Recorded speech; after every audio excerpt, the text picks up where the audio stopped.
السلام علیکم ورحمۃ اللہ وبرکاتہ۔ نحمده ونصلی علی رسولہ الکریم۔ رب اشرح لی صدری ویسر لی امری واحلل عقدۃ من لسانی یفقهوا قولی۔ رب زدنا علما رب زدنا علما۔ اللهم انا نسألك علما نافعا ورزقا واسعا وقلبا شاکرا ولسانا ذاکرا وعملا متقبلا۔ اللهم طهر قلبي من النفاق وعملي من الرياء ولساني من الكذب فإنك تعلم خائنة الأعين وما تخفي الصدور۔ آمین یا رب العالمین۔ تفسیر سورۃ احقاف آیت نمبر 15 سے 20 تک۔ اعوذ باللہ من الشیطان الرجیم۔ ووصینا الانسان بوالدیہ احسانا حملته أمه كرها ووضعته كرها وحمله وفصاله 30 شهرا حتى إذا بلغ أشده وبلغ 40 سنة قال رب أوزعني أن أشكر نعمتك التي أنعمت علي وعلى والدي وأن أعمل صالحا ترضاه وأصلح لي في ذريتي انی تبت الیک وانی من المسلمین۔ اور ہم نے انسان کو اس کے والدین کے ساتھ حسن سلوک کا حکم دیا۔ اس کی ماں نے اسے تکلیف سے پیٹ میں اٹھائے رکھا اور تکلیف سے جنا، اور اس کا حمل اور دودھ چھڑانا 30 ماہ کی مدت ہے، حتیٰ کہ جب وہ اپنی قوت و طاقت کمال جوانی کو پہنچا اور 40 برس کا ہو گیا، تو اس نے دعا کی، اے میرے رب، تو مجھے توفیق دے کہ میں تیری اس نعمت کا شکر کروں جو تو نے مجھ پر اور میرے والدین پر کی، اور یہ کہ میں نیک عمل کروں جو تو پسند کرے، اور تو میرے لیے میری اولاد میں اصلاح کر۔ بلا شبہ میں نے تیری طرف توبہ کی، اور بلا شبہ میں مسلمانوں میں سے ہوں۔ اولئک الذین نتقبل عنہم احسن ما عملوا ونتجاوز عن سیئاتهم فی اصحاب الجنہ بعد الصدق الذی كانوا یوعدون۔ یہ وہ لوگ ہیں جن سے ہم اچھے عمل قبول کرتے ہیں جو انہوں نے کیے، اور ان کی برائیوں سے ہم درگزر کرتے ہیں، تو یہ جنتیوں میں ہوں گے۔ یہ سچا وعدہ ہے جو ان سے کیا جاتا رہا ہے۔ اس سے پہلی آیت میں اللہ تبارک و تعالی نے توحید، اخلاص، عبادت اور استقامت کا ذکر فرمایا تھا، اور اب اس آیت میں والدین کے ساتھ حسن سلوک کی وصیت فرمائی ہے، اور قرآن مجید کے کئی ایک مقامات پر اللہ تعالیٰ نے یہی اسلوب اختیار کیا ہے، جیسا کہ آپ پڑھ چکی ہیں بنی اسرائیل میں اور سورۃ لقمان میں، وَقَضَىٰ رَبُّكَ أَلَّا تَعْبُدُوا إِلَّا إِيَّاهُ وَبِالْوَالِدَيْنِ إِحْسَانًا، اور سورۃ لقمان میں أَنِشْكُرْ لِي وَلِوَالِدَيْكَ وَإِلَيَّ الْمَصِيرُ۔ یہاں پر اللہ تعالیٰ فرماتے ہیں وَوَصَّيْنَا الْإِنسَانَ بِوَالِدَيْهِ إِحْسَانًا، اور ہم نے انسان کو اپنے والدین کے ساتھ بھلائی کرنے کا حکم دیا، یعنی ہم نے انسان کو حکم دیا ہے کہ ان کے ساتھ حسن سلوک کا معاملہ کرے اور ان کے ساتھ محبت و شفقت سے پیش آئے۔ جس طریقے سے امام ابو داؤد طیالسی نے حضرت سعد رضی اللہ عنہ سے روایت کیا ہے کہ سعد نے سعد سے کہا کہ کیا اللہ تعالیٰ نے والدین کی اطاعت کا حکم نہیں دیا؟ سعد جو تھے مسلمان ہو گئے تھے، اسلام لے آئے تھے، اور سعد جو تھی، سعد کی ماں وہ کافر تھی، تو وہ کہنے لگی کیا تجھ کو اللہ تعالیٰ نے حکم نہیں دیا کہ والدین کی اطاعت کرے؟ تو میں تو اس وقت تک کھانا نہیں کھاؤں گی اور نہ پانی پیوں گی جب تک تو اللہ کے ساتھ کفر نہیں کرے گا۔ پھر اس کی ماں نے، سعد کی ماں نے کھانا پینا چھوڑ دیا، یہاں تک کہ اس کے گھر والے لاٹھی کے ساتھ اس کے منہ کو کھولتے تھے تاکہ اس میں کھانے پینے کی کوئی چیز ڈال دیں۔ اسی موقع پر اللہ تعالیٰ نے یہ آیت کریمہ نازل فرمائی وَوَصَّيْنَا الْإِنسَانَ بِوَالِدَيْهِ إِحْسَانًا، اور ہم نے انسان کو اپنے والدین کے ساتھ بھلائی کرنے کا حکم دیا ہے۔ اسے امام مسلم نے اور اہل سنن نے روایت کیا ہے۔ فرمایا اور اس سے پہلے بھی آیتوں میں ماں باپ کے کے ساتھ حسن سلوک کرنے کا، بہتر سلوک کرنے کا حکم دیا جاتا رہا ہے۔ اور یہاں پر اللہ تبارک و تعالیٰ نے اس آیت میں پہلے ایک دفعہ ماں اور باپ دونوں سے بہتر سلوک کا حکم دیا، پھر 3 بار صرف ماں کی خصوصی خدمات کا ذکر فرمایا۔ اور اس آیت کی بہترین تفسیر وہ حدیث ہے جو حضرت ابو ہریرہ رضی اللہ عنہ سے مروی ہے۔ وہ فرماتے ہیں کہ ایک شخص نے نبی علیہ السلام سے پوچھا کہ میرے بہتر سلوک کا سب سے زیادہ مستحق کون ہے، یعنی میں سب سے زیادہ کس سے سب سے اچھا سلوک کروں؟ آپ نے فرمایا تیری ماں۔ اس نے دوبارہ پوچھا تو پھر آپ نے فرمایا تیری ماں۔ پھر آپ نے فرمایا، جب تیسری دفعہ پوچھا تو آپ نے یہی جواب دیا کہ تیری ماں، لیکن جب چوتھی بار اس نے پوچھا تو آپ نے فرمایا تیرا باپ۔ رواہ البخاری، بخاری کی حدیث ہے۔ سبحان اللہ۔ اس آیت میں اللہ تبارک و تعالیٰ فرماتے ہیں، جس طریقے سے اللہ تبارک و تعالیٰ نے سورت بقرہ کی آیت میں فرمایا ہے کہ حملت امہ کرہا، اس آیت میں فرماتے ہیں حملت امہ کرہا، اس کی ماں نے اس کو تکلیف سے پیٹ میں رکھا، یعنی اس کی وجہ سے دوران حمل ماں نے بہت مشقت، تھکاوٹ، مختلف چیزوں کے کھانے کی خواہش کی مشقت، متلی ہو جانا، بوجھ اور تکلیف کو اٹھایا۔ نیز دیگر عوارض جو حاملہ خواتین کو پیش آتے ہیں وہ سب اس نے برداشت کیے۔ ووضعتہ کرہا، اور اسے تکلیف سے جنا، یعنی حمل کی تکلیفوں اور سختیوں کو بھی اس نے برداشت کیا۔ وحملہ وفصالہ 30 شہرا، اور اس کا حمل اور اس کا دودھ چھڑانا 30 مہینے ہے۔ حضرت علی رضی اللہ عنہ نے اس آیت کریمہ سورۃ لقمان کی آیت جس میں یہ الفاظ ہیں وفصالہ فی عامین، اور 2 برس میں اس کا دودھ چھڑانا ہوتا ہے، سورۃ بقرہ کی آیت والوالدات یرضعن اولادہن حولین کاملین لمن اراد ان یتم الرضاعہ، اور مائیں اپنے بچوں کو پورے 2 سال دودھ پلائیں۔ یہ حکم اس شخص کے لیے ہے جو پوری مدت تک دودھ پلانا چاہے۔ اس سے استدلال کیا ہے، حضرت علی نے اس سے استدلال کیا ہے ان آیتوں سے کہ حمل کی کم از کم مدت جو ہے وہ 6 ماہ ہے، اور یہ ایک قوی اور صحیح استنباط ہے۔ حضرت عثمان اور صحابہ کرام کی ایک جماعت نے بھی اس استدلال میں آپ سے اتفاق کیا ہے، واللہ عالم۔ ان سب آیات کو جو میں نے ابھی بتائی ہیں، ان سب آیات کو سامنے رکھنے سے ان مسائل کا پتہ چلتا ہے۔ نمبر 1، رضاعت کی زیادہ سے زیادہ مدت 2 سال ہے، اس میں کمی ہو سکتی ہے، زیادتی نہیں ہو سکتی۔ لہذا اگر کسی نے 2 سال سے زیادہ عمر میں کسی عورت کا دودھ پی لیا ہو تو اس پر احکام رضاعت کا اطلاق نہیں ہوگا۔ 2 سال سے زیادہ عمر میں اگر کسی عورت کا دودھ پی لیا، یعنی 2 سال سے اونچا بچہ ہو گیا، بڑا ہو گیا، اور کسی عورت کا دودھ پی لیا تو اس پر احکام رضاعت کا اطلاق نہیں ہوگا، وہ رضائی نہیں ہوگا، یعنی وہ احکام جن کا نکاح سے تعلق ہے۔ نمبر 2، حمل کی کم از کم مدت جو ہے وہ 6 ماہ ہے، 6 مہینے ہے۔ 6 مہینے سے پہلے بچہ پیدا ہو جائے تو وہ موجودہ خاوند کا نہیں بلکہ کسی اور مرد کا بچہ ہوگا۔ زیادہ واضح الفاظ میں وہ لڑکا ولد الزنا ہوگا اور اس کا وراثت سے بھی کچھ تعلق نہیں ہوگا، اور بچے کی ماں کو زنا کی حد پڑ سکتی ہے۔ واضح رہے کہ موجودہ طبی تحقیقات کے مطابق حمل کی کم از کم مدت جو ہے وہ 28 ہفتے قرار دی گئی ہے۔ اگر یہ تحقیق صحیح ہو تو بھی ایسا معلوم ہوتا ہے کہ شریعت نے اس مسئلے کے ہر 2 پہلوؤں سے نزاکت اور اہمیت کے پیش نظر اس مدت میں انتہائی احتیاط سے کام لیتے ہوئے 6 ماہ کی مدت قرار دی ہے۔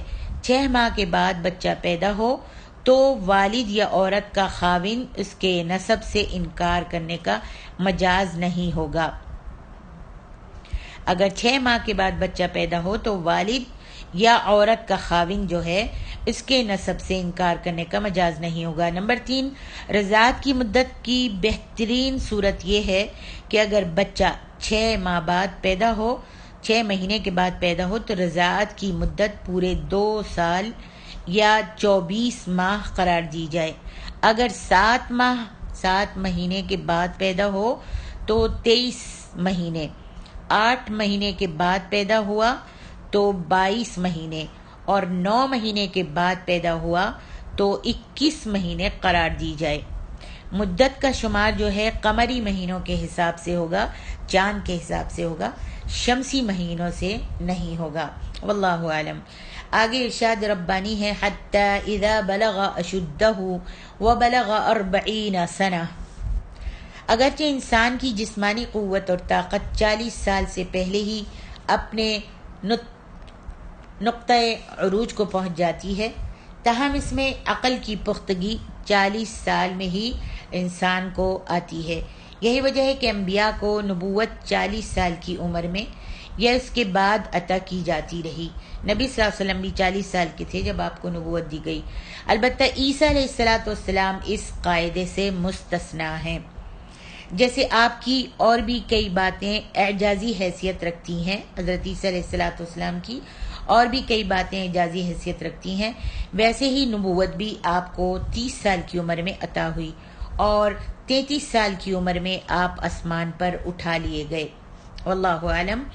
آگے ارشاد ربانی ہے قال رب اوزعنی ان اشکر نعمتک التی انعمت علی وعلی والدی۔ سب کو چاہیے کہ اس دعا کو آپ سب بھی یاد کر لیں، رب اوزعنی سے لے کر انی تبت الیک و انی من المسلمین۔ ایسی دعا سلیمان علیہ السلام نے بھی 40 سال کے بعد پڑھی تھی، اور ہم کو بھی چاہیے، ضروری نہیں کہ 40 سال کے بعد ہی ہم یہ دعا پڑھنی شروع کریں، نہیں، بلکہ یہ دعا جو ہے اس کا معنی اور اس کی الفاظ جو ہیں بہت ہی خوبصورت ہیں۔ آپ اس دعا کو یاد کر لیجئے سب، اور اس دعا کو ہمیشہ پڑھا کیجئے۔ فرمائے یہ انسان کی عقل کی پختگی کی دلیل ہے، 40 سال کی عمر جو ہے، کہ اسے اپنے پروردگار کے اور اپنے والدین کے احسانات کا احساس ہونے لگتا ہے، جس پر وہ اللہ کا شکر ادا کرتا ہے، اور شکر کے لیے اللہ سے توفیق بھی طلب کرتا ہے، اور عملی طور پر اللہ کا شکر یوں ادا کرتا ہے اور اس کی توفیق چاہتا ہے جو اللہ کو پسند ہو۔ واضح رہے اللہ تعالیٰ کو وہی اعمال پسند ہیں جو خالصتاً خالص اس کی رضامندی کے لیے کیے جائیں، شریعت کی پابندیوں یعنی اسوہ رسول کے مطابق ہوں، اس میں ریا کا شائبہ تک نہ ہو، ریا کا بالکل شائبہ نہ ہو کہ دکھانے کے لیے لوگوں کو کیا جائے، اور بعد میں کوئی ایسا فعل، ایسا کام نہیں کیا جائے جو اس عمل کو برباد کرنے کا سبب بن جائے۔ ریا جو ہے وہ بھی، جب ریا کے لیے کوئی کام کیا جاتا ہے، یعنی کسی کو دکھانے کے لیے کام کیا جاتا ہے، تو اس کا وہ کام، وہ نیکی، وہ عبادت، وہ صدقہ، وہ خیرات جو ہے، اللہ تعالیٰ اس کے اس نیک عمل کو برباد کر دیتا ہے، اور قیامت والے دن جو ریا سے کسی کو دکھانے کے لیے کام کرتا ہے، کوئی بھی عبادت کرتا ہے، قیامت والے دن اس کو یہی کہہ دیا جائے گا کہ جس کو دکھانے کے لیے تم نے یہ کام کیا تھا، شہرت کے لیے یہ کام کیا تھا، یا پھر سخی بننے کے لیے یہ کام کیا تھا، تو اب اسی سے اس کا اجر جو ہے وہ تم مانگو۔ اللہ تبارک و تعالیٰ نے اس نیکی کو ضائع کر دیا۔ آگے ارشاد ربانی ہے اولئک الذین نتقبل عنہم احسن ما عملوا ونتجاوز عن سیئاتہم فی اصحاب الجنہ۔ صحابہ کرام میں صرف حضرت ابو بکر رضی اللہ عنہ ہی ایسے خوش قسمت تھے جو خود بھی مسلمان تھے، ان کے والدین بھی مسلمان ہو گئے تھے، اور ان کی اولاد بھی مسلمان تھی، اور ان سب کو نبی علیہ السلام کی صحبت کا شرف حاصل ہوا۔ سبحان اللہ۔ صحابہ میں یہ خصوصیت اور کسی کو بھی حاصل نہیں ہے۔ فرمایا احسن ما عملوا ونتجاوز عن سیئاتہم فی اصحاب الجنۃ وعد الصدق الذی کانوا یوعدون۔ ان کے اچھے اعمال میں سے جو بہترین ہوں گے، ان کی مناسبت سے ہی ہم ان کے سارے اچھے عمل کا بدلہ دے دیں گے، اگرچہ وہ بہترین اعمال کے پایا نہ ہوں گے، اور ان کی خطاؤں اور کوتاہیوں کو اللہ تعالیٰ فرماتا ہے ان کی نیکیاں کرنے کی وجہ سے ہم نے ان کے پچھلے گناہوں کو، ان کی خطاؤں اور کوتاہیوں کو بالکل نظر انداز کر دیں گے، اور ان کو نیک اعمال کا بدلہ جو ہے ان کی برائیوں کو مٹا کر وہ عطا فرمائیں گے۔ سبحان اللہ۔ اللہ ہماری بھی برائیوں کو میٹ دے اور ہم کو اپنی رحمت اور برکت سے نیکیاں زیادہ سے زیادہ کرنے کی توفیق عطا فرما دے۔ فرمایا اولئک نتقبل عنہم احسن ما عملوا، یہی وہ لوگ ہیں جن کے نیک اعمال ہم قبول کریں گے اور ان کے گناہوں سے درگزر فرمائیں گے، اور یہی اہل جنت میں ہوں گے۔ یعنی یہ لوگ جو ان اوصاف سے متصف ہوں، جن کا ہم نے ذکر کیا ہے کہ وہ اللہ تعالیٰ کی طرف توبہ کرنے والے، اس کی طرف رجوع کرنے والے، اور جو اپنی کمی اور کوتاہی کو توبہ استغفار کر کے پورا کرنے والے ہوں، تو اللہ تعالیٰ ان کی بہت ساری لغزشوں کو معاف فرما دیتا ہے اور ان کے تھوڑے سے عمل کو بھی شرف قبولیت سے نوازتا ہے۔ اللہ اکبر۔ فرمایا فی اصحاب الجنت، اور یہی اہل جنت میں ہوں گے، یہی جنت میں ہوں گے، اہل جنت ہوں گے، یہ لوگ اصحاب جنت میں سے ہوں گے۔ یعنی اللہ تعالیٰ کے پاس ان کے بارے میں یہ حکم ہے، جیسا کہ اللہ تعالیٰ نے ہر اس شخص سے وعدہ فرمایا ہے جو اس کی طرف توبہ اور رجوع کرتا ہے۔ فرمایا وعد الصدق الذی کانوا یوعدون، یہ سچا وعدہ ہے جو ان سے کیا جاتا ہے کہ ان کی برائیوں کو معاف کر دیا جائے گا اور ان کی نیکیوں کو قبول کر کے زیادہ بڑھا دیا جائے گا اور ان کے گناہوں کی طرف دیکھا بھی نہیں جائے گا۔ اللہ اکبر۔ اللہ ہمارے گناہوں کو بھی معاف کر دے۔ اللہ تبارک و تعالی ہم کو نیکیاں زیادہ سے زیادہ کرنے کی توفیق عطا فرما دے۔ آگے ارشاد ربانی ہے والذی قال لوالدیہ اف لکما اتعداننی ان اخرج وقد خلت القرون من قبلی وهما يستغيثان الله ويلك آمن إن وعد الله حق فيقول ما هذا إلا أساطير الأولين أولئك الذين حق عليهم القول في قد خلت من قبلهم من الجن والإنس انہم کانوا خاسرین۔ اور جس نے اپنے والدین سے کہا تم دونوں پر اف، افسوس ہے، کیا تم دونوں مجھے وعدہ دیتے ہو کہ مجھے قبر سے نکالا جائے گا، حالانکہ مجھ سے پہلے بہت سی امتیں گزر چکی ہیں، جبکہ وہ دونوں اللہ سے فریاد کرتے اور کہتے ہیں تو ہلاک ہو جائے، ایمان لیا، بے شک اللہ کا وعدہ سچا ہے۔ تب وہ کہتا ہے یہ تو بس اگلے لوگوں کی کہانیاں ہیں، یہ وہ لوگ ہیں جن پر اللہ کے عذاب کی بات ثابت ہو گئی، جنوں اور انسانوں کے ان گروہوں کے ساتھ جو ان سے پہلے گزرے ہیں، بے شک وہ خسارہ پانے والے تھے۔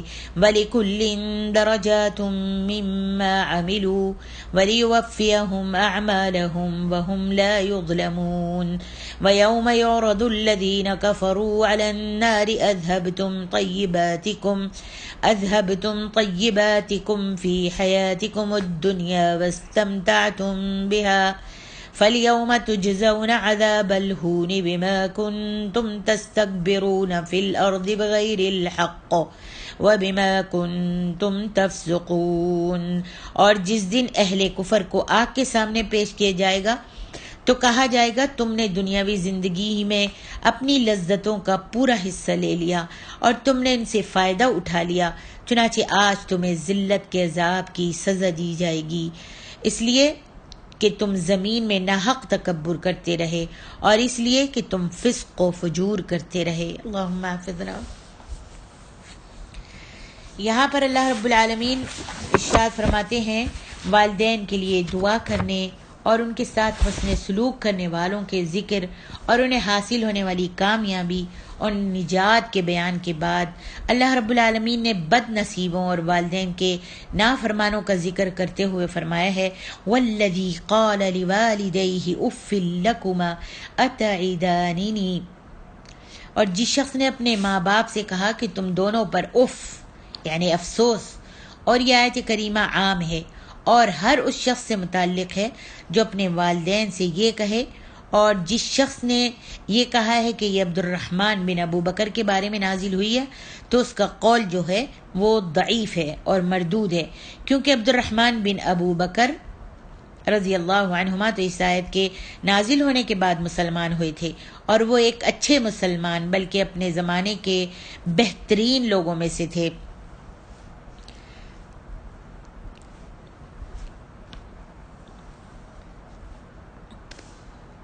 اور یہ کوئی مخصوص کردار نہیں ہے، بلکہ مکے میں ایسی مثالیں بھی موجود تھیں۔ بعض لوگ خود مشرک تھے اور ان کی اولاد مسلمان ہو گئی تھی، اور بعض بڑے بوڑھے خود مسلمان تھے، مگر ان کی نوجوان اور متکبر اولاد جو تھی مشرک اور عقیدہ آخرت سے منکر تھی، ان کا آخرت پر انکار نہیں تھا۔ اس آیت میں ایسے ہی ایک گھرانے کا مکالمہ پیش کیا جا رہا ہے۔ اس آیت میں ایسے ہی ایک گھرانے کا مکالمہ پیش کیا جا رہا ہے۔ مشرک بیٹے کی وہی پرانی اور گھسی پٹی دلیل ہے جو کہ آپ پہلے بھی سن چکی ہیں اور تفسیروں میں پڑھ چکی ہیں، جو کہ آخرت کے منکر عموماً جواب میں کہا کرتے تھے، جو آخرت کا انکار کرتے ہیں، جن کا ایمان آخرت پر نہیں ہے، وہ ہمیشہ جواب میں یہی کہا کرتے تھے کہ 1000 سال سے جو لوگ مرتے رہے ہیں، ہمارے باپ دادا پر دادا جو مر گئے ہیں، جو 1000 سال سے لوگ مر گئے ہیں اور مرتے جا رہے ہیں، کوئی زندہ ہو کر واپس تو آیا نہیں، پھر تم مجھے یہ کیسی دھمکی دیتے ہو کہ قیامت کا دن آئے گا۔ اس سوال کا جواب جو ہے یہاں چھوڑ دیا گیا ہے، کیونکہ اکثر مقامات پر قرآن میں اس کا جواب جو ہے دیا جا چکا ہے اور آپ پڑھ چکی ہیں۔ یہاں پہ فرمایا ان وعد اللہ حق فیقول ما هذا الا اساطیر الاولین۔ پہلے لوگ بھی کچھ ایسی ہی باتیں کرتے رہے ہیں، مگر آج تک چونکہ کوئی مرنے کے بعد دوبارہ زندہ ہو کر واپس نہیں آیا، تو پھر ہم ان کی یہ بات کیسے درست تسلیم کر لیں؟ یہ تو محض کہتے ہیں کہ پرانے افسانے ہی ہیں، مگر اسے یہ بات یاد نہیں رہتی۔ یہ جو کہتا ہے کہ یہ بات جو تم کہہ رہے ہو قیامت آئے گی، تو قیامت کا منکر جو ہے وہ کہتا ہے یہ تو پرانے افسانے ہیں، ہر وقت یہی بات کہتے رہتے ہو، لیکن جتنے لوگ مر گئے ہیں اس میں سے کوئی زندہ ہو کے تو نہیں آیا۔ تو یہاں پر یہ بات یاد نہیں رہتی اس کو کہ اگر یہ پرانے افسانے ہیں تو اس کا جواب بھی تو ویسا ہی پرانا افسانہ ہے جو آخرت کے منکر جو ہیں وہ دیتے رہے ہیں۔ پہلے بھی جو قیامت کے دن کا انکار کرتے تھے، یہ اس کو یاد نہیں کہ اس کو پرانا افسانہ کہتا ہے، تو پہلے جو قیامت کا انکار کرتے رہے ہیں وہ بھی یہی جوابات دیتے رہے ہیں جو آج یہ دے رہا ہے۔ فرمایا اولئک الذین حق علیہم القول فی قد خلت۔ ایسے ضدی لوگ جو نہ غور و فکر سے کام لیتے ہیں اور نہ عقلی دلائل کو تسلیم کرتے ہیں، ان پر اللہ تبارک و تعالیٰ کا یہ قول جو ہے فٹ آتا ہے کہ میں جنوں اور انسانوں کی ایک کثیر تعداد سے جہنم کو بھر دوں گا۔ اور یہ قول بھی دراصل ابلیس کی اس بات کے جواب میں ہے جو اس نے اللہ تعالیٰ سے کہی تھی کہ میں تیری ساری مخلوق کو گمراہ کر کے چھوڑوں گا، کوئی چند ہی تیرے مخلص بندے میرے داؤ سے، میری مکاریوں سے، میرے بہکانے سے بچ جائیں تو الگ بات ہے۔ یہ آخرت کا منکر، آخرت کا پر ایمان نہ لانے والا، آخرت کا منکر، آخرت کے دن کو نہ ماننے والا بیٹا بھی انہی جہنم میں داخل ہونے والوں یا بالالفاظ دیگر ابلیس کے ہتھے چڑھنے والوں میں سے ہے۔ فرمایا وَلِكُلٍّ دَرَجَاتٌ مِّمَّا عَمِلُوا وَلِيُوَفِّيَهُمْ أَعْمَالَهُمْ وَهُمْ لَا يُظْلَمُونَ۔ آخرت کے منکر کو دنیا میں تو یہ خسارہ ہوتا ہے کہ وہ گناہوں پر دلیر ہو کر ایمان و سعادت کا وہ بیج بھی ضائع کر دیتا ہے جو اللہ تعالیٰ نے اپنی رحمت سے ہر آدمی کے دل میں فطری طور پر ڈال رکھا تھا۔ پھر جب وہ گناہوں پر ملامت کرنے والے ضمیر کا ہی گلا گھونٹ دیتا ہے تو اسے راہ راست پر لانے والی کوئی چیز بھی باقی نہیں رہتی، اور آخرت میں اس کا خسارہ یہ ہے اگر اس نے زندگی میں کوئی اچھے کام کیے بھی تھے تو ان کا اس کو اللہ تعالیٰ کوئی بھی صلہ نہیں دے گا، اس لیے کہ اس نے آخرت میں اجر ملنے کی نیت سے وہ کام کیے ہی نہیں تھے۔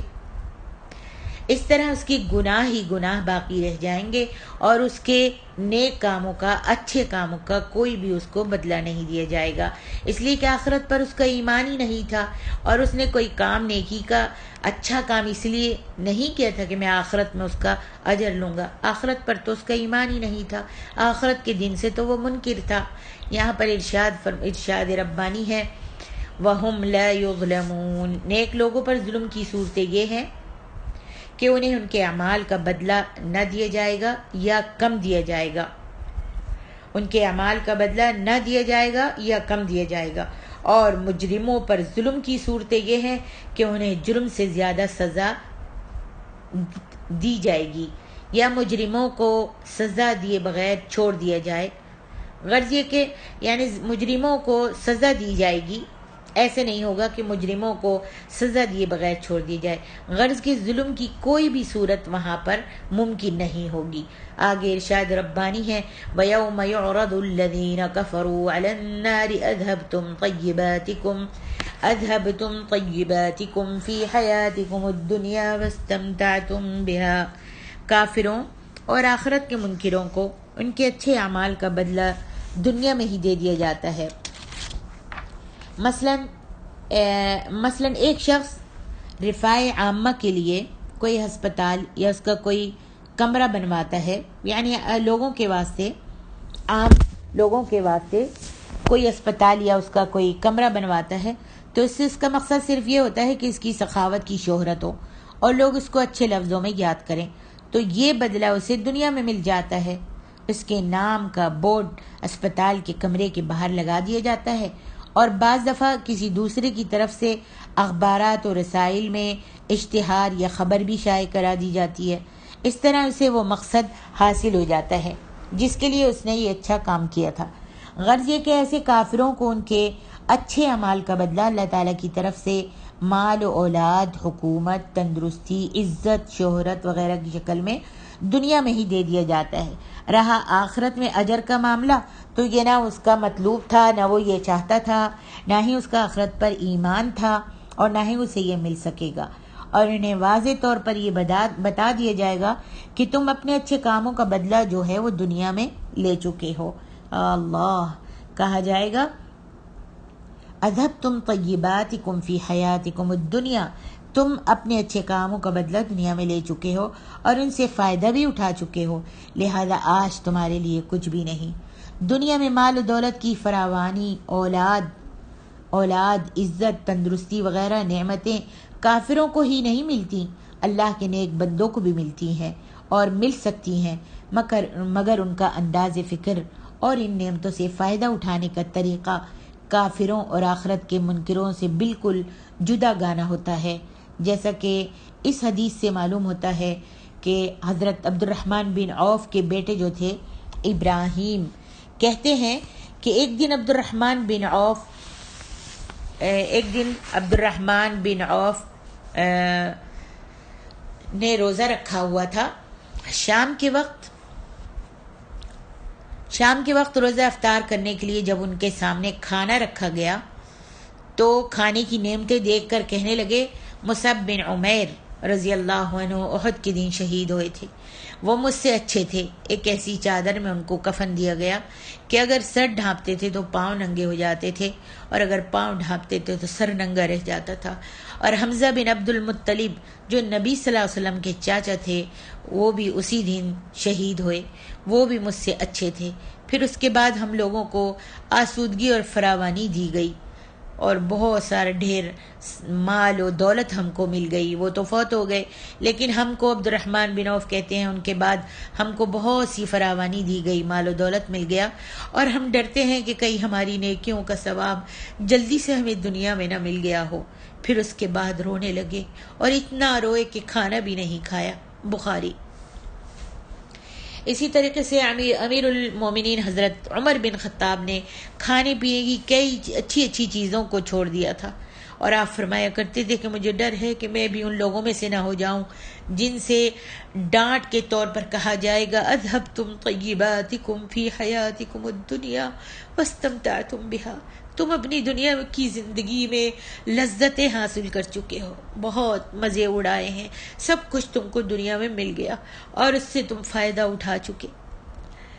ابو مجلس رحمۃ اللہ علیہ نے کہا ہے کہ کئی لوگ اپنی دنیا کی زندگی میں کی گئی کئی نیکیوں کو کم پائیں گے تو ان سے کہا جائے گا اذھبتم طیباتکم فی حیاتکم الدنیا، تم اپنی دنیا کی زندگی میں لذتیں، عیش و آرام حاصل کر چکے ہو۔ اللہ تبارک و تعالیٰ کا ارشاد ہے فَالْيَوْمَ تُجْزَوْنَ عَذَابَ الْهُونِ بِمَا كُنْتُمْ تَسْتَكْبِرُونَ فِي الْأَرْضِ بِغَيْرِ الْحَقِّ وَبِمَا كُنْتُمْ تَفْسُقُونَ، آج تم کو ذلت کے عذاب کا بدلہ دیا جائے گا، یہ اس کی سزا ہے کہ تم زمین میں ناحق غرور کیا کرتے تھے غرور کیا کرتے تھے اور اس کی بدکاری کرتے تھے تو انہیں ان کے عمل کی جنس کے مطابق سزا دی جائے گی. جیسا کہ انہوں نے اپنے آپ کو عیش و عشرت سے رکھا، اتباع حق سے منہ موڑا، فسق و فجور کا ارتکاب کیا، تو اللہ تعالیٰ انہیں ذلت کا عذاب دیں گے، اور وہ یہ کہ انہیں ذلیل اور رسوا کیا جائے گا، دکھ دینے والے آلام اور مسلسل حسرت و ندامت میں ان کو مبتلا کیا جائے گا، اور جہنم کے انتہائی خوفناک مقامات میں ان کو رکھا جائے گا. اللہ سبحانہ و تعالی ہمیں اپنے فضل و کرم سے ان سب عذابوں سے محفوظ رکھے.